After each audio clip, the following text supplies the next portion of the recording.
হুঁশিয়ারি সংকেত পুনঃ ২ নম্বর নৌ হুঁশিয়ারি সংকেত দেখাতে বলা হয়েছে। এছাড়া খুলনা এবং ময়মনসিংহ অঞ্চলগুলোর ওপর দিয়ে পশ্চিম উত্তর পশ্চিম দিক থেকে ঘন্টায় ৪৫ থেকে ৬০ কিলোমিটার বেগে বৃষ্টি অথবা বজ্রবৃষ্টি সহ অস্থায়ীভাবে দমকা অথবা ঝোড়ো হাওয়া বয়ে যেতে পারে।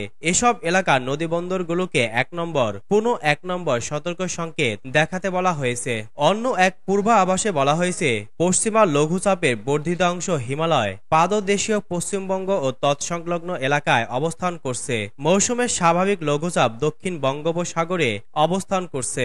শুক্রবার ৫ এপ্রিল খুলনা, ময়মনসিংহ ও সিলেট বিভাগের দু-এক জায়গায় অস্থায়ী দমকা ঝোড়ো হাওয়াসহ বৃষ্টি অথবা বজ্রসহ বৃষ্টি হতে পারে। সেই সঙ্গে কোথাও কোথাও বিক্ষিপ্তভাবে শিলাবৃষ্টি হতে পারে। এছাড়া দেশের অন্যত্র অস্থায়ীভাবে আংশিক মেঘলা আকাশসহ আবহাওয়া প্রধানত শুষ্ক থাকতে পারে।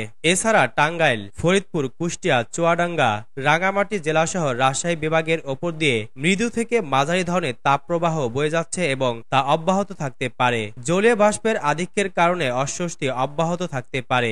সারা দেশে দিন এবং রাতের তাপমাত্রা প্রায় অপরিবর্তিত থাকতে পারে। বৃহস্পতিবার দেশের সর্বোচ্চ তাপমাত্রা রেকর্ড করা হয়েছে রাজশাহীতে ৩৯.২ ডিগ্রি সেলসিয়াস। ঢাকা সর্বোচ্চ তাপমাত্রা রেকর্ড করা হয়েছে ৩৫.৫ ডিগ্রি সেলসিয়াস।